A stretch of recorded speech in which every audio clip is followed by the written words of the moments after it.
বাবু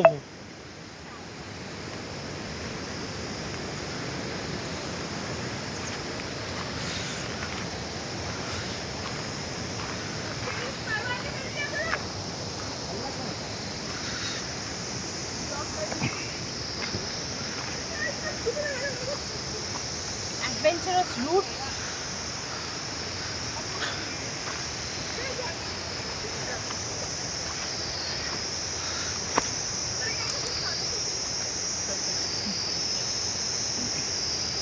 इधर है।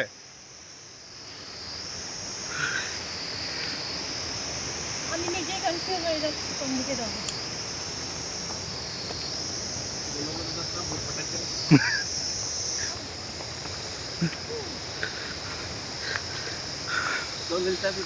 हाँ 100%।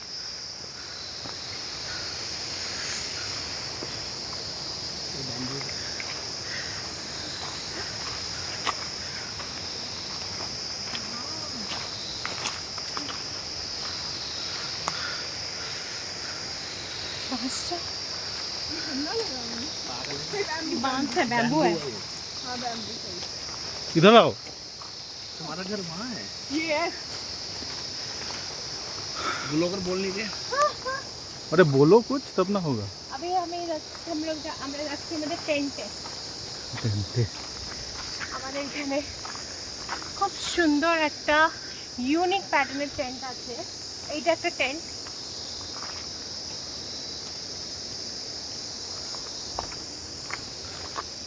আর এইটা হচ্ছে আমাদের টেন্ট। জাস্ট দেখুন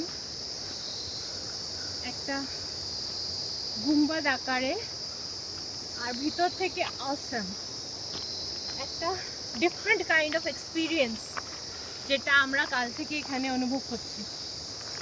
এদিকেও তো আছে। আর এই রিসর্টটা হচ্ছে ফুল এই পাহাড়গুলোর মধ্যেখানে। ওইটা হচ্ছে ক্যাফেটেরিয়া, নিচেগুলো অনেক টেন্ট হাউস আছে। তিনটে টেন্ট আছে। টেন্ট হাউস আছে, নরমাল টেন্ট। ওখানেও লোকে থাকতে পারবে। অ্যান্ড ভিউ মানে ভিউ মনে হচ্ছে যেন আমরা যেন কোনো হেভেন এসে থাকছি। জাস্ট অসম। পুরো প্রকৃতির মধ্যে একটা টাইম স্পেন্ড করা জাস্ট অসাধারণ। চারিদিকে উঁচু উঁচু পাহাড় আর এই আমাদের টেন্ট। ওয়াও, চারিদিকে খালি ঝিঝি পোকা আর অন্য অন্য পোকার আওয়াজ। মানে পুরো আওয়াজগুলোকে অনুভব করা যাবে। রাত সন্ধে হলেই আওয়াজ সব বেড়ে যায়। মানে জাস্ট মানুষের আওয়াজ পাওয়া যায় না, কিন্তু পোকাদের আওয়াজ বেশি পাওয়া যায়। এইটা হচ্ছে টেন্ট। এটা হচ্ছে টেন্ট। জাস্ট অসাধারণ। দেখুন জঙ্গলের মধ্যে জাস্ট একটা ইউনিক এক্সপিরিয়েন্স। বাড়ি ঘর দূর নেই, কাছাকাছি কিছুই। ভিতরে যাওয়া যাক। এবার আমরা যাচ্ছি আমাদের টেন্টের ভিতরে। এই দরজাটা কি লক হয়ে যায় রাতে? হ্যাঁ, এটা এটা খুলে রাখা যায়, তাহলে এটা পুরো বাইরে থেকে দেখা যায়। আর এটা যদি ফেলে দিই তাহলে আমরা ভিতর থেকে কিছু দেখতে পাবে না। আর এটা হচ্ছে টেন্ট।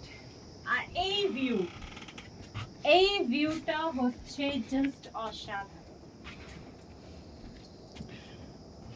এইখানে বসে প্রকৃতির মধ্যে প্রকৃতিটাকে এনজয় করা, মানে জাস্ট যারা নেচার লাভার্স ওদের জন্য এটা হচ্ছে স্বর্গ। টু গুড, কথা নেই। আর এটা হচ্ছে আমাদের রুম, বেড, একটা সোফা আছে ছোট, কিছু চেয়ার্স আছে, ওখানেও কিছু চেয়ার টেবিল আছে যেখানে আমাদের জিনিস রাখা। আর এখানে সাইড টেবিলস আছে ফোন চার্জিংয়ে দেওয়ার জন্য। আর এটা হচ্ছে বাথরুম। বাথরুমটা একদম ডিফারেন্ট প্যাটার্নের, ওখান থেকে কিছু ন্যাচারাল লাইটস আসার জন্য। আর এখানে গিজার। এটা হচ্ছে শাওয়ার ক্যাবিনেট, এর মধ্যে স্নান করা হবে। জাস্ট অসাধারণ। আর পুরো এগুলো উডেন, আর এগুলো হচ্ছে টেন্ট। দারুণ একটা অনুভব। এই অনুভব সবাইকে একবার নেওয়া উচিত লাইফে। অ্যাডভেঞ্চার। আর এখানে আসার জন্য গাড়িটা অনেকটা দূরে পার্ক করে তারপরে হেঁটে আসতে হয়। খুব সুন্দর। বয়সকালে এগুলো করতে পারবে না, তাড়াতাড়ি এই অনুভবগুলো করে নেওয়াই ভালো।